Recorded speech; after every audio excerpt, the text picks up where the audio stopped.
Welcome to the exam room battlefield. I'm Dr. Tajra Shahayar, and today we're executing a rapid-fire, high-yield masterclass on SLO for major trauma. Look, if you want to completely command the golden hour in the ER and absolutely crush your Mrcem intermediate single best answer exams, you're in the exact right place. We're going to break down the critical concepts, highlight those sneaky traps examiners love to set, and honestly, turn you into a resuscitation expert in this explainer.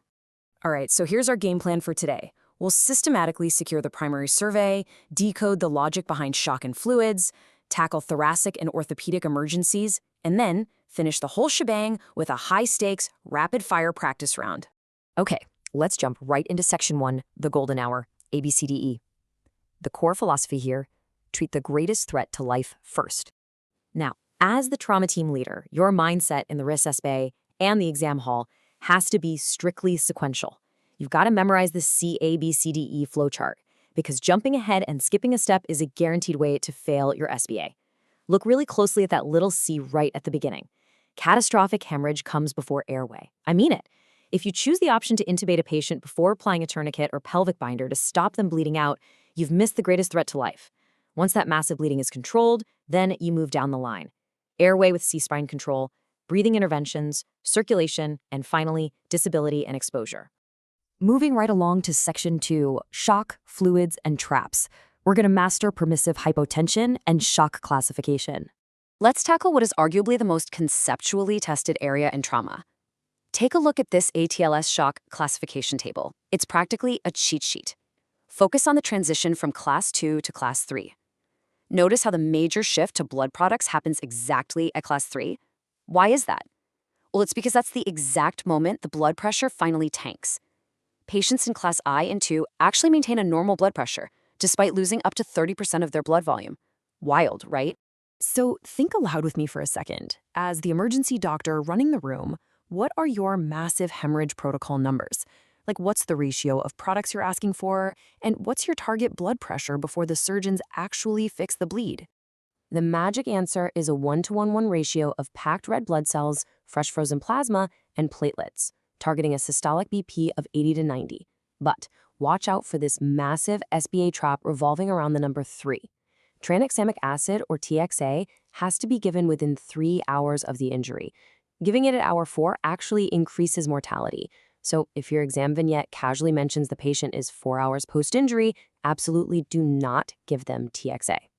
Now, the crucial point here is that your fluid resuscitation logic flips completely depending on the specific injury.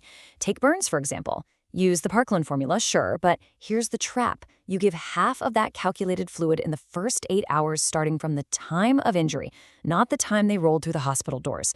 And for traumatic brain injury patients, you absolutely must avoid permissive hypotension. You need to maintain their cerebral perfusion so their target SBP is 90 or above. Let's see how this builds into real clinical reasoning. Examiners absolutely love pitting these two shock states side by side to trip you up.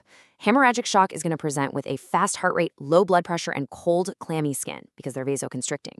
But neurogenic shock, they'll have low blood pressure, but a slow heart rate and warm skin. Just remember, a bradycardic trauma patient is in spinal shock. They are not just adequately resuscitated. Let's test this out with a quick vignette. Picture this. A 25-year-old falls from about 4 meters up. Their blood pressure is 80/50, heart rate is 55. Their skin feels warm and pink.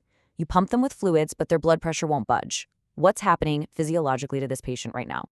Yep, you hit the nail on the head. It's classic neurogenic shock.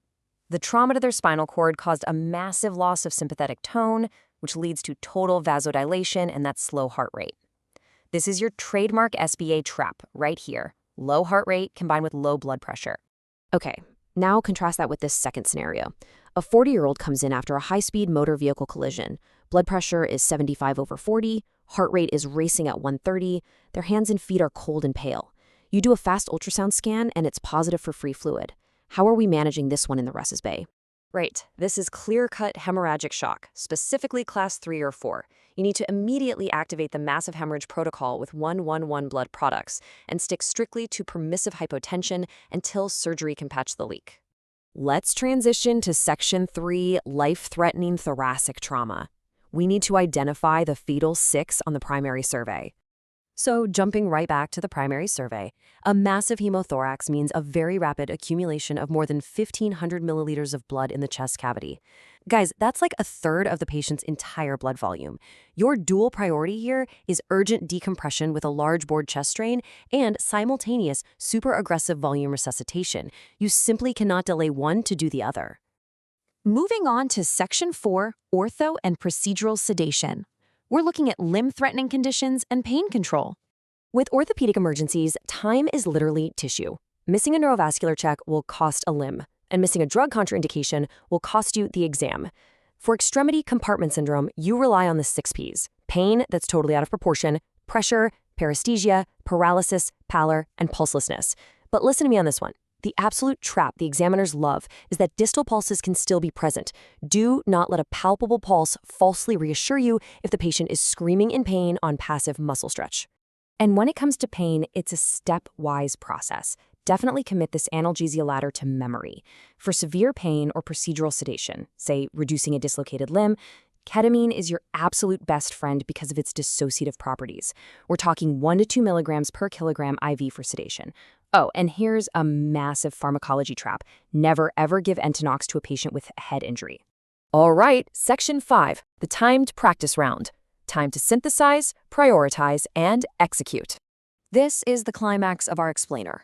Read this multi-system scenario with me carefully.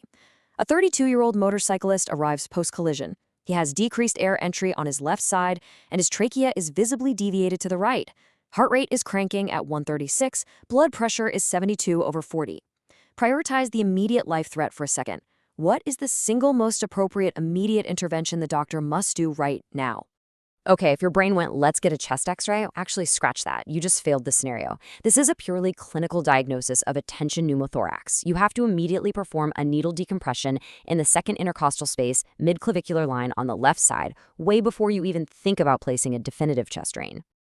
Awesome job if you caught that. Let's do one last rapid-fire question to test your recall on a major spine trauma examiner trap. What criteria absolutely must a patient meet for you to clear their C-spine clinically without ordering an MRI or CT? You have to strictly apply the Nexus criteria, and I mean all 5 conditions have to be met before you pop that collar off. No midline tenderness, no focal neurologic deficit, they have to be totally alert with a GCS of 15, 0 intoxication, and absolutely no other distracting injuries. Ultimately, winning the golden hour and surviving this SBA exam is all about anticipation. It's about knowing the next physiological collapse before it happens, rather than just reacting when things go south. So lock in your CABCD sequence and respect the examiner's traps. I want to leave you with this provocative thought as you dive back into your revision. When that next trauma patient rolls through those doors, are you truly prepared to identify and treat the greatest threat to life first, or are you just going to wait to see what happens? Keep that focused mindset, and I'll catch you in the next explainer.